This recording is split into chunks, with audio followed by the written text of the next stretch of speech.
9, 8. Side booster ignition. 6, 5, 4, 3, 2, 1.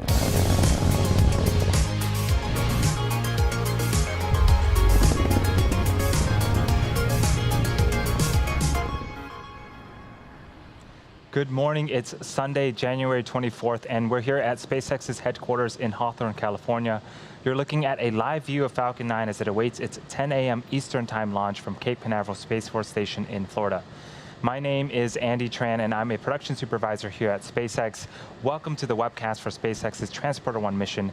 It's our first dedicated small-sat rideshare program launch and third launch of 2021. If you joined us yesterday, you know we scrubbed for weather, specifically for the surface electricity field rule. Today's weather has also been a bit challenging, but we're currently looking good for our T0 liftoff time. On board this mission are 133 commercial and government spacecraft, in addition to 10 Starlink satellites, the most spacecraft ever deployed on a single mission. This count includes CubeSats, microsats, and 2 orbital transfer vehicles, sometimes called space tugs, which will deploy their spacecraft after separating from Falcon 9. SpaceX created the small-sat rideshare program to provide small satellite operators with competitive pricing, increased flight opportunities, flexibility, and most importantly, a ride to space on SpaceX's Falcon 9, Falcon Heavy, as well as Starship in the not-too-distant future. For more details on our rideshare program or to reserve your spot, head over to our website at spacex.com/rideshare. Now let's take a look at Falcon 9 out on the pad at the Cape. You're looking at a live view of Falcon 9, our 70-meter, 2-stage liquid fueled launch vehicle. Today's mission is the 5th flight for this particular booster. Its first 4 flights were all in 2020, which included our Crew Dragon Demo 2 mission for NASA in May, the Anasis 2 mission in July, a Starlink mission in October, and most recently, CRS-21 in December. You can tell by the re-entry soot at the bottom of the vehicle that this booster has flown before. That bottom 2/3 of the vehicle is the first stage. Its objective is to accelerate the vehicle through the Earth's atmosphere into space and then separate from the rest of the rocket. From there, it will make its way back to Earth and target a landing on a recovery vessel. Of course, I Still Love You. There she is on screen. On top of the first stage is the black carbon fiber inner stage. This composite material houses the larger nozzle of the second stage engine. And then on top of the inner stage is the Falcon 9 second stage, which will take the payload to its eventual destination in orbit. After the first stage separates about 2.5 minutes into flight, the second stage will then carry the 143 spacecraft to orbit.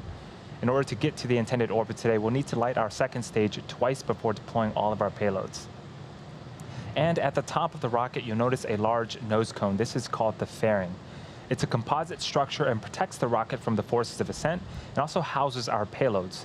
Once the vehicle is outside of the Earth's atmosphere, the fairing separates to expose the satellites to space. For today's mission, both fairings halves are brand new, and our recovery vessel, Miss Chief, will be attempting to recover the fairing halves from the water following landing.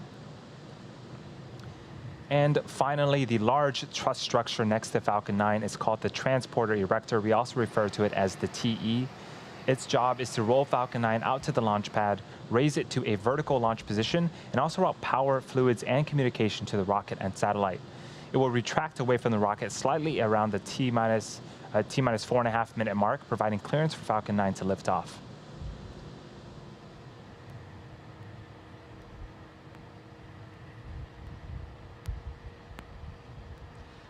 The chief engineer held a technical poll at the T-minus 1 hour mark, and the launch director held a propellant load and launch go-no-go poll at the T-minus 38 minute mark. Weather is still tracking to be green for a T0 liftoff.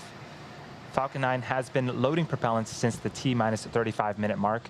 The vehicle uses a refined form of kerosene called RP1 for its fuel and super chilled liquid oxygen, or LOX, as its oxidizer.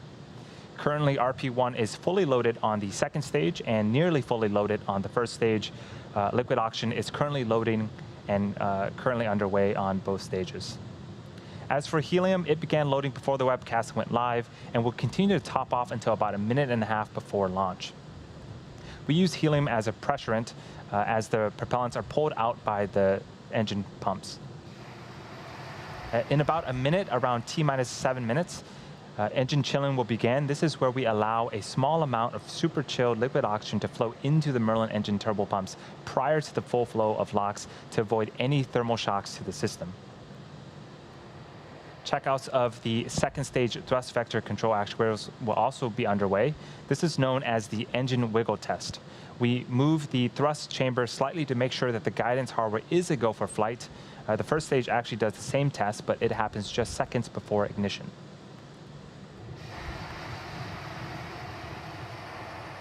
So far, the vehicle is healthy. We are currently working no issues.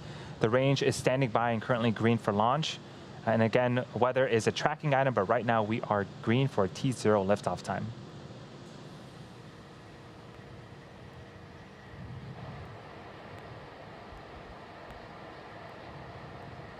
We are currently 7 minutes from liftoff. Falcon 9 is now moving into the final stages of the countdown. In about 2 minutes, the transport erector will start to retract away and enter its pre-launch position about 2 degrees from the rocket. At liftoff, hydraulics will move it to a position about 45 degrees away from the rocket. Again, around the T-minus 4.5 minute mark, you'll hear some hiss and pop, and that's pressure venting from the rocket and the plumbing of the transporter erector.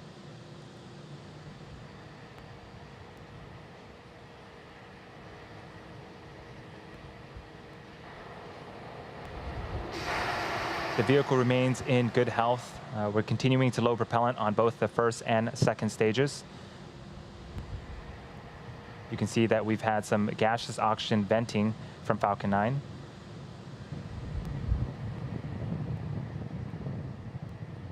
About a minute before liftoff, you'll hear the announcement that Falcon 9 is in startup, which means that the rocket's own internal flight computers are now autonomously controlling the launch countdown.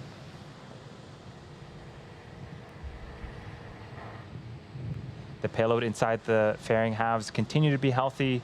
The Falcon 9 team is tracking no issues on the rocket. Weather, again, is a tracking item for us, but currently we're green. And as a reminder, if we don't launch today, we'll make another attempt sometime in the future, and we'll let you know as soon as we know that date.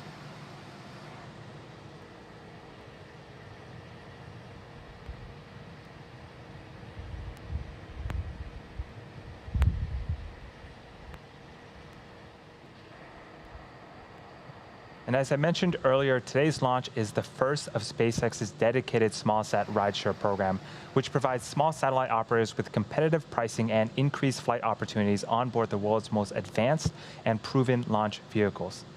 As part of the program, we also offer traditional rideshare opportunities on existing low Earth orbit missions and on SpaceX's Starlink missions, which launch about once a month. Traditionally, it's pretty hard to find affordable space on a rocket for a small satellite.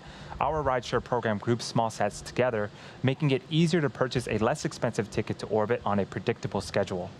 And unlike traditional rideshare opportunities, our rideshare missions are not dependent on a primary payload. Our missions are pre-scheduled and will not be held up by delays with co-passengers. So that means that if you're ready to fly during the scheduled launch period, you will fly. Since we announced the program, we have launched 4 rideshare missions, including 2 Starlink missions with Planet on board, 1 Starlink mission with spaceflight riding along, as well as the SAOCOM 1B mission. And in fact, one of these customers flew less than 6 months after their contract with SpaceX, which is a pretty remarkable turnaround time. We're really excited for today's mission, not only because it's the first dedicated rideshare, but because it will also be the most spacecraft ever deployed on a single mission. As I mentioned earlier, in addition to the more than 130 small satellites on board for our commercial and government customers, we have 10 Starlink satellites of our own riding along. And as many of you may know, Starlink is a constellation of satellites that can provide high-speed, low-latency internet all over the globe, particularly in remote or rural areas where connectivity is limited or completely unavailable. The 10 Starlink satellites launching aboard this mission will also be the first Starlink satellites deployed to a polar orbit, and many of the future Starlink sats flying to the polar orbit will actually launch from our Vandenberg site here in California. The Vandenberg team is hiring for a number of open positions to support our growing operations there. If you're interested in working on the launch team that will help all kinds of payloads launch from our West Coast facility, head over to spacex.com/careers and apply.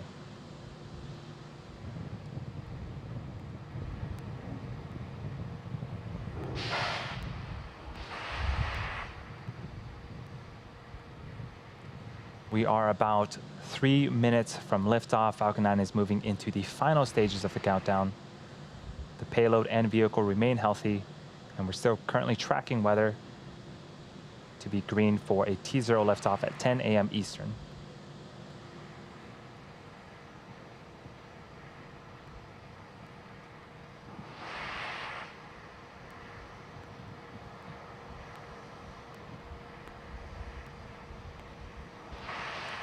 In about 30 seconds, around the T-minus 2 minute mark, we should finish liquid oxygen loading, and that will wrap up the final propellant loading for Falcon 9.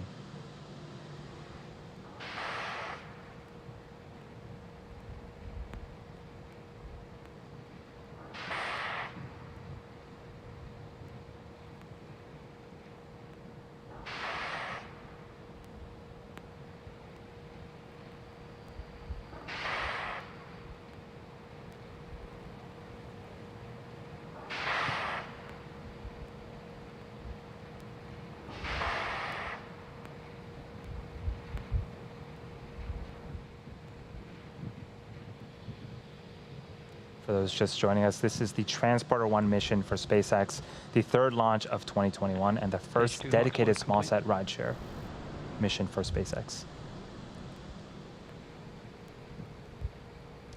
And we just heard the call that LOX loading is completed. Again, that is the last of propellant loading for Falcon 9. And on screen, you can start to see some white clouds forming around Falcon 9. That is normal and expected for us at this stage in the countdown. That is liquid oxygen condensing as it meets the warmer ambient temperatures of the Florida air.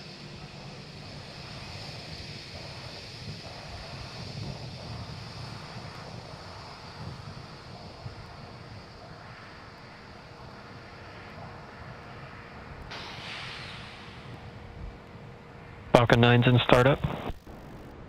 And the vehicle is in startup. Both stages are beginning to pressurize for launch. In a few seconds here, we should be hearing the launch director give the final go for liftoff. LD on countdown 1, go for launch. And there you heard it. That is the final go for launch at T-minus 35 seconds. All systems are go for the Transporter-1 mission. Let's listen and watch in as we lift off from Cape Canaveral Space Force Station in Florida.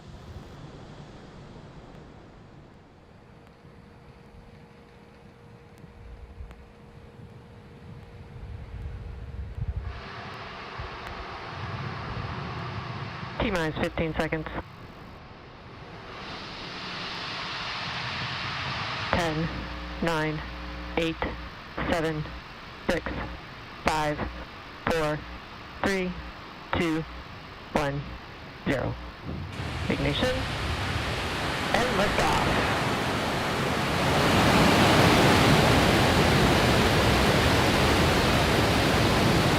Impulse pitching downrange. Stage 1 chamber pressure is nominal.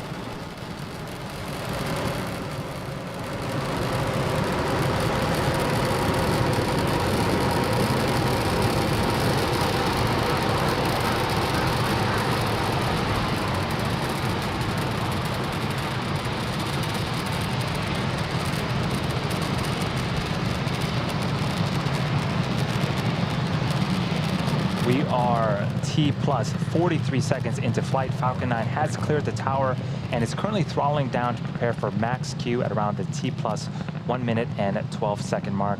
Max Q is where the vehicle will experience the highest amount of aerodynamic pressures. Falcon 9 is supersonic.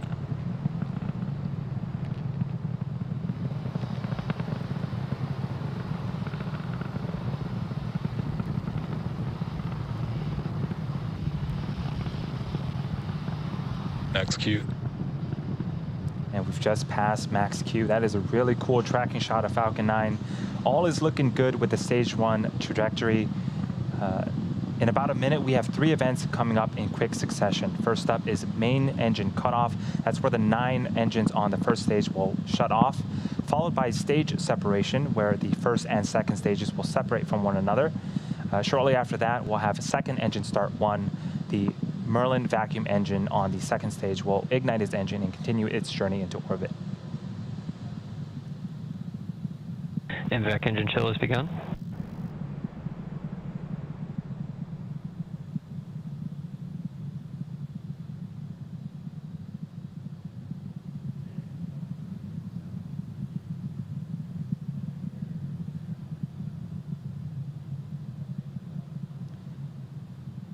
We're about 20 seconds away from main engine cutoff, the start of those 3 events happening in rapid succession.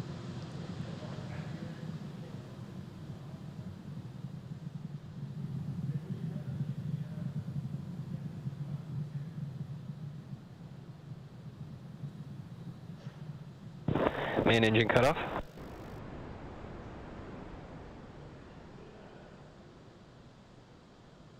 Stage separation confirmed.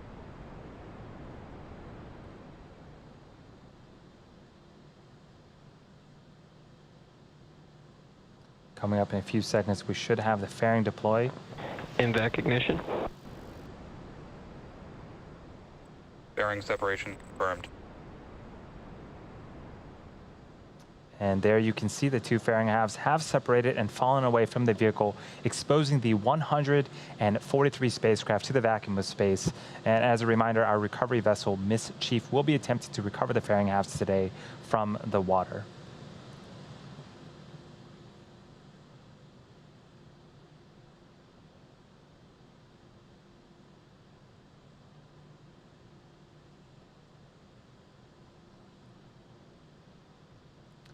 We're at T plus 3 minutes and 30 seconds into flight. We have a couple of views on screen right now.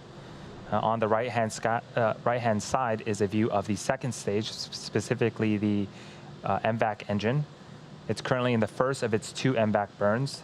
This burn should last for about another 5 minutes or so. And on the left-hand side of your screen is a view from the top of our first stage looking down. The next milestone for the first stage will be its re-entry burn. Falcon 9 needs to execute an entry burn to slow itself down before hitting the dense parts of the atmosphere.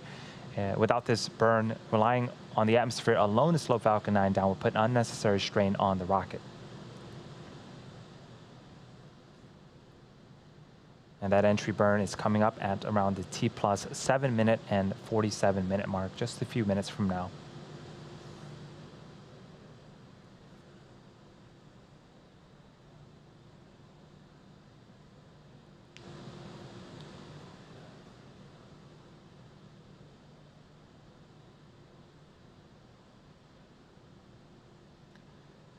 For those just joining us, this is the Transporter-1 mission for SpaceX, the first dedicated small-sat rideshare program mission, and it's also the 3rd mission of 2021.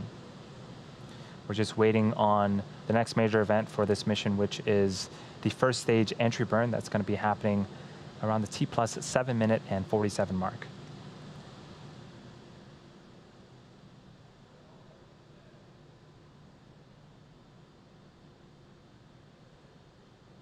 You can see some periodic bursts of gas from the first stage.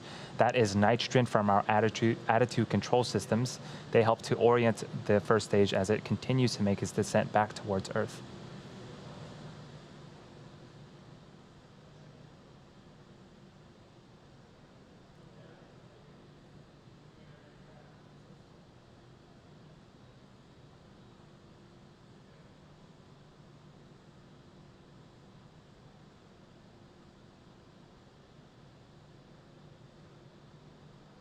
And as we get closer to the Earth, you'll start to notice those honeycomb-like structures on the left-hand side of your screen start to move and pivot.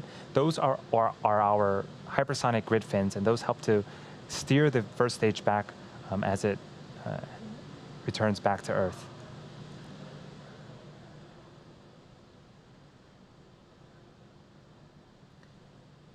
As for the second stage, impact performance looks nominal.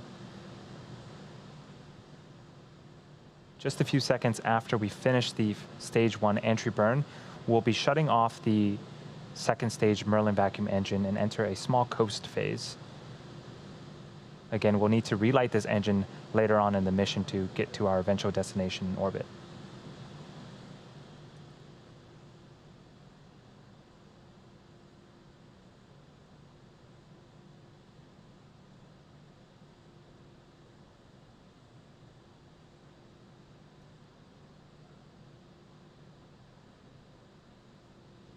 Stage 1 FTS is safed.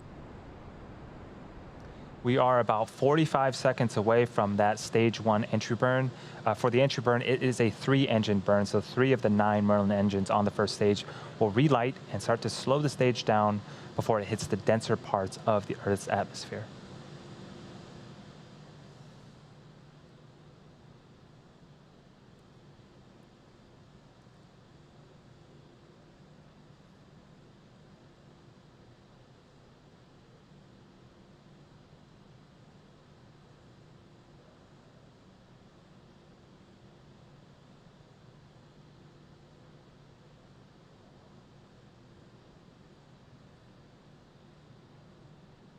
Stage 1 entry burn startup.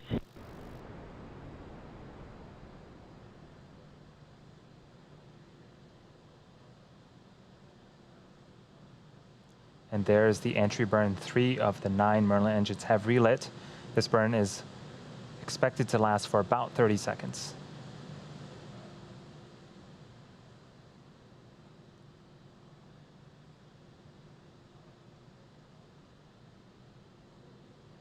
Second stage and terminal guidance. Stage 1 entry burn shut down. And you can see on screen the entry burn has concluded. And in just a few seconds, we should be hearing the call out for second engine cutoff, where we'll shut down the second stage MVAC engine.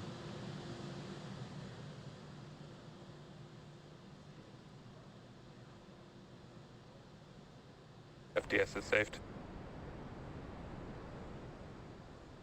There's the second stage. Also signal stage 1 Cape expected.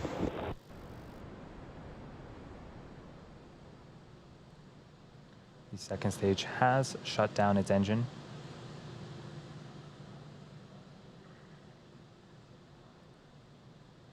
Now, as I mentioned earlier, we are going to be attempting to recover the booster for a 5th time. No parking orbit insertion. On our drone ship. Of course, I Still Love You.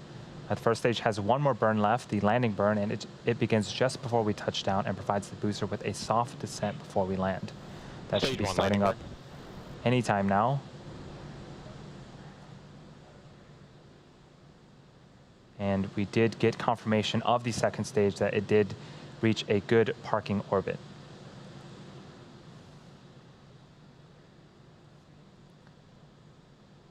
Stage 1 landing leg deploy.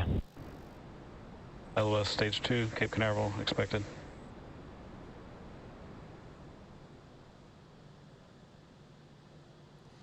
And Falcon 9 returns safely once again. That is the 5th time for this particular booster and the 73rd recovery of an orbital class rocket. A great way to start off the mission and a great way to start off the Sunday. We're now going to coast for the next 45 minutes or so while we wait for SES-2, or second engine start number 2. We're going to leave you with an animation that shows you where we're at in the coast phase, and we'll see you back here at the T plus 54-minute mark.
Welcome back to the Transporter-1 mission. If you're just joining us, Falcon 9 lifted off at 10 a.m. Eastern from Cape Canaveral Space Force Station, had successful stage separation. We landed our first stage on our drone ship for the 5th time and successfully completed our first second stage burn.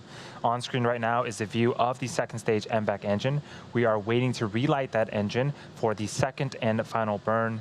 This burn will be a quick one, lasting only 2 seconds. And we're expecting that burn to start in just a few seconds here.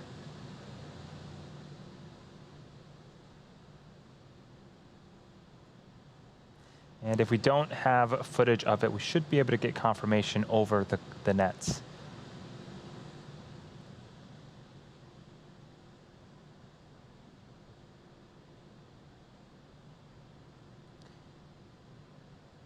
And there is second engine startup and then cut off.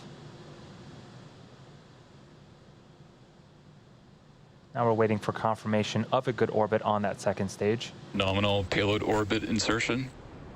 And there's the call out that we want. That is a confirmation of a good orbit. Next up will be the deployment of our 133 spacecraft on board the mission, which will occur over an 18-minute period. And as a reminder, today's mission is the first dedicated small-sat rideshare program mission. We created this program to provide small satellite operators with regularly scheduled rides on board Falcon 9, Falcon Heavy, and in the not-too-distant future, Starship as well. These missions offer competitive pricing to our customers as well as increased flight opportunities and flexibility. As part of this program, we're also offering traditional rideshare opportunities on existing low Earth orbit missions and on SpaceX's Starlink missions, which provide launch opportunities about once a month.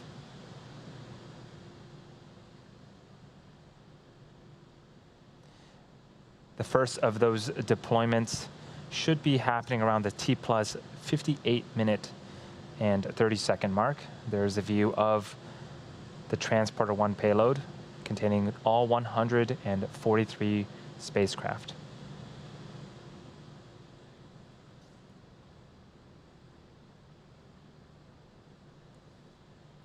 For today's ride shares, there are 11 ports on our payload adapter responsible for sending 133 spacecraft plus our 10 Starlink satellites into orbit. Some of these ports will have multiple deployments. For these, over the countdown nets, we'll hear callouts for when the deployment sequence has begun and another callout for when the deployment sequence has completed. There are also then a handful of ports that will deploy only once, and we'll try to let you know who the customer is for each deployment, along with how many spacecraft are being sent into space.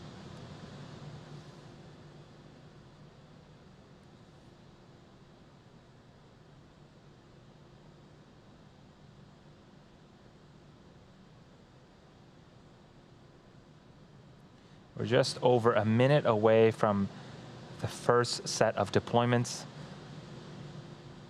Due to the nature of the payload stack, we will not have visuals for every deployment, but we do hope to catch most of them with our 2-camera views. It's also worth noting that we will lose access to ground station coverage for a short period during the 18-minute deployment sequence, and when we reach that point, we'll let you know over the webcast.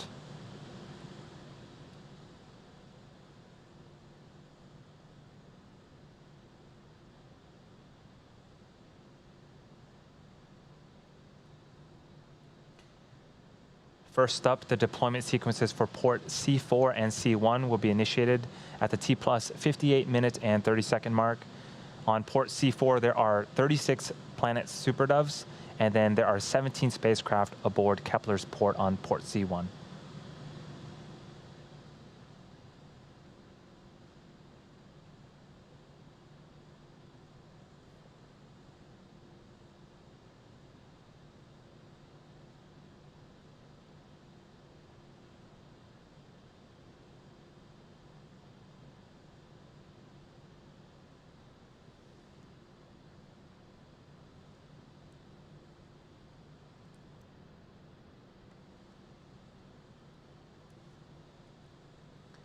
And we're hoping to get Ports C4 and C1 deployment sequences initiated.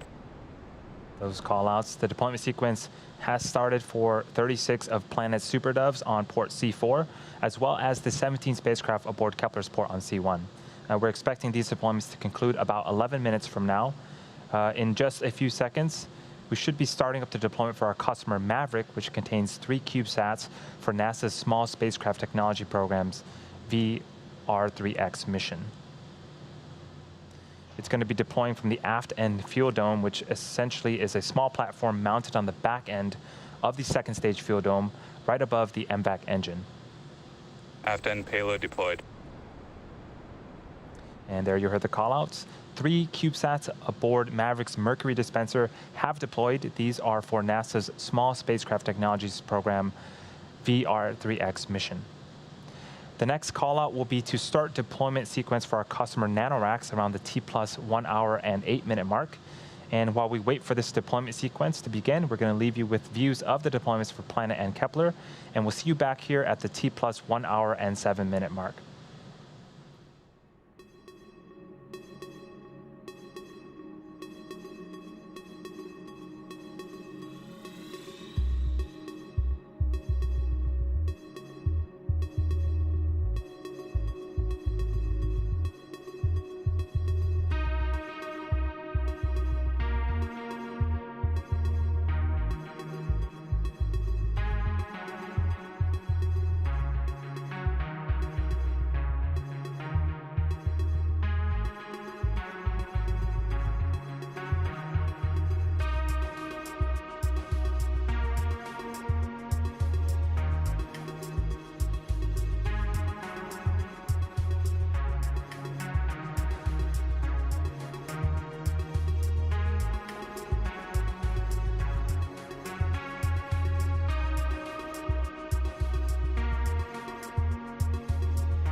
Also signal reef expected.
Welcome back to the webcast for Transporter-1, SpaceX's first dedicated smallsat rideshare program mission.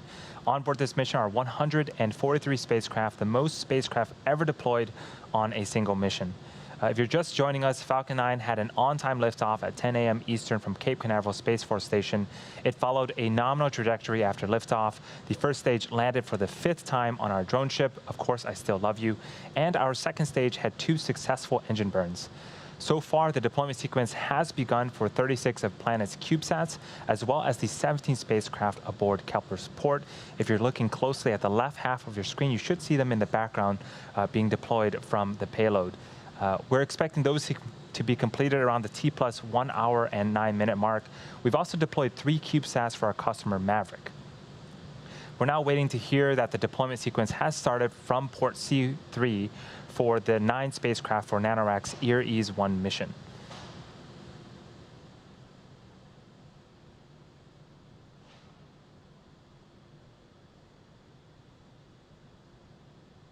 And while we're waiting for that call out, the white dot on the left-hand side of your screen, that is the moon.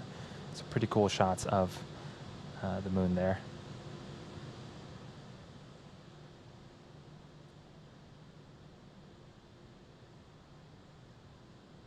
And there goes another satellite. Again, we're waiting for confirmation from the team for the 9 spacecraft for NanoRac's deployment sequence initiated. EAR-1 mission. And there's the confirmation for the 9 spacecraft. We're expecting to get confirmation that these have completed deployment in about 8 minutes from now once we pass through our ground station blackout period, so stay tuned for that. Also signal Bangalore as expected. Next up, we're expecting to get the confirmation that the 36 of Planet's Super Doves have deployed, as well as the 17 spacecraft aboard Kepler's port. And we did get that call out. So far, we've successfully deployed 56 of our 133 smallsat rideshares today. 9 spacecrafts have started their deployment sequence and should wrap up in the next few minutes, leaving another 68 still yet to be initiated. We've now entered that blackout period I mentioned earlier, which means we lose camera views and telemetry. During this time, we are expecting quite a bit of activity, but we won't get confirmation of successful deployments until we regain ground station connectivity around the T+1 hour and 15-minute mark. Here's a preview of what will be happening until we regain that connectivity. 9 spacecraft for NanoRacks will complete their deployment sequence. The first of 2 ports for our customer ExoLaunch will start and then finish deploying from port B3. Their second port, B2, will also begin its deploy sequence, but won't be completed until approximately T+1 hour and 16 minutes. ExoLaunch has a total of 30 spacecraft on today's mission. From there, 2 spacecraft will deploy for our customer Capella from 2 separate ports. And lastly, Spaceflight Incorporated customer IQPS's satellite will also separate. And while we wait to regain access to ground station coverage in a few minutes, sit back and follow along with our animation that shows you where we're at in the mission. We'll see you back here at the T+1 hour and 15-minute mark.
And welcome back once again to the Transporter 1 mission. We're in the middle of deploying 133 small sats for commercial and government customers. We're expecting to reconnect with the ground station in just a few seconds, and we should be hearing callouts for the deployments that we didn't see, and these callouts should be happening back-to-back once we reconnect. During this blackout period, we also were able to recover both fairing halves, and they are safely on board our ships. And the callouts for the satellites should be happening around the T+1 hour and 1 hour, 15 minutes, and 50-second mark.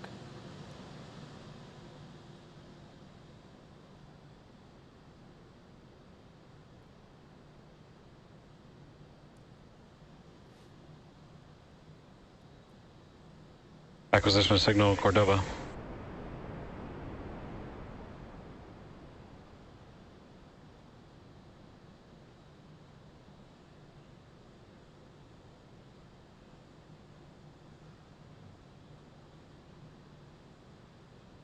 Deployments confirmed on ports C3, B3, C5, B1, and C6.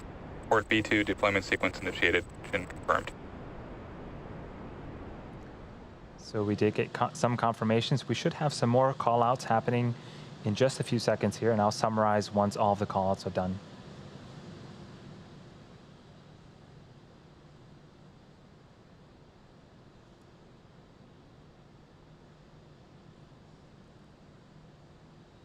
Port A4 deployment confirmed.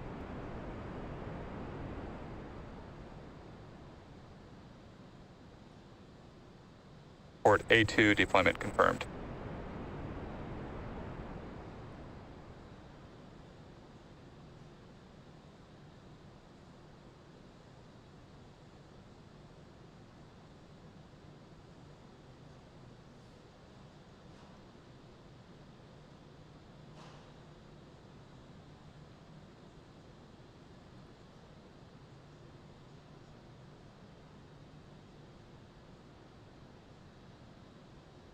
Port B2 deployment sequence complete.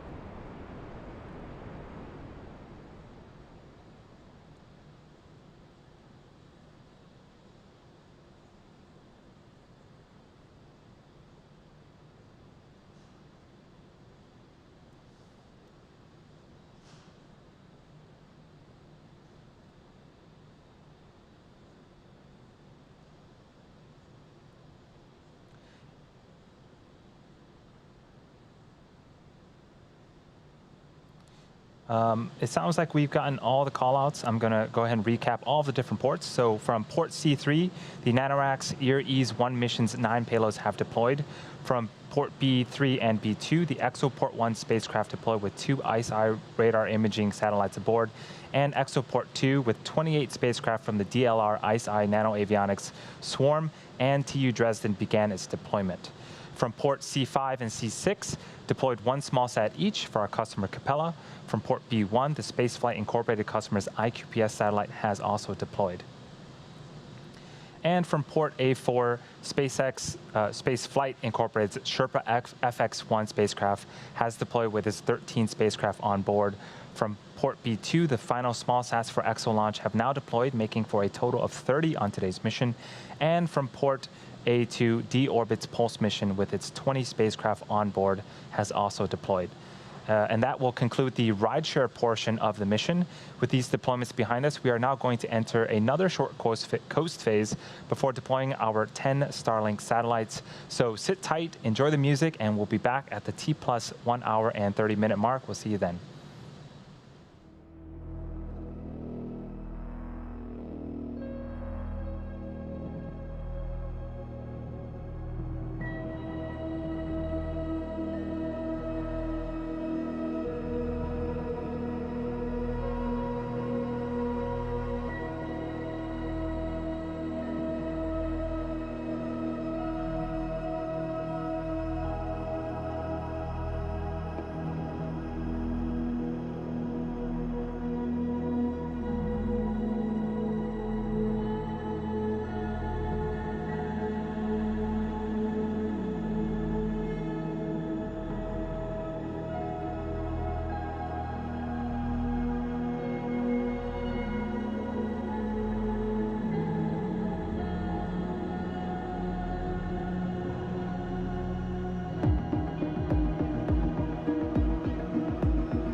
Acquisition of signal, Pogo.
Lost the signals, Halvard, as expected.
Acquisition of signal, New Hampshire.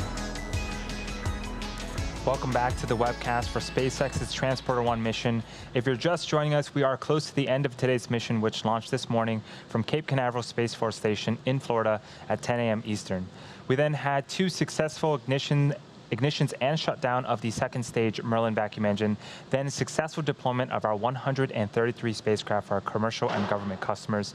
We were also able to successfully recover our first stage for a 5th time on our drone ship, Of Course I Still Love You, and recover both fairing halves from the water. Coming up, we'll have the deployment of our 10 Starlink satellites. It's going to be the first set of Starlink satellites deployed to a polar orbit, and that should be happening in about 30 seconds. And there's a view of the second stage. That right there is a view of the Starlink satellites to the right-hand side. It looks like we lost a signal on the second stage. Hopefully we can get that back. If we don't have views of the second stage, we should get confirmation via the callouts of deployments of those Starlink satellites. Expected.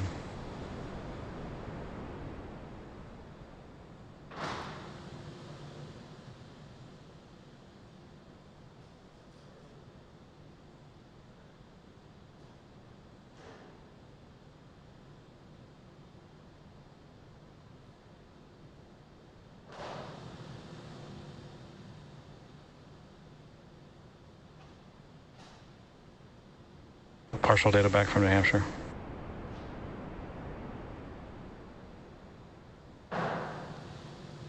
And there goes the 10 Starlink satellites, the first set to go to a polar orbit. With those 10, that is 143 spacecraft deployed on a single mission, the most ever. Pretty awesome. With that said, that will be bringing our webcast to an end. We would like to thank all of our rideshare customers for their support on today's mission. We'd also like to thank the United States Air Force for range support, as well as the Federal Aviation Administration for licensing. Continue to follow us on SpaceX.com for future missions and milestones, as well as our Twitter and Instagram profiles. And if you are excited about what you've seen today and want to join our team, visit SpaceX.com/careers to learn more about working at SpaceX. Thank you to all of our viewers for your continued support, and have a wonderful rest of the day.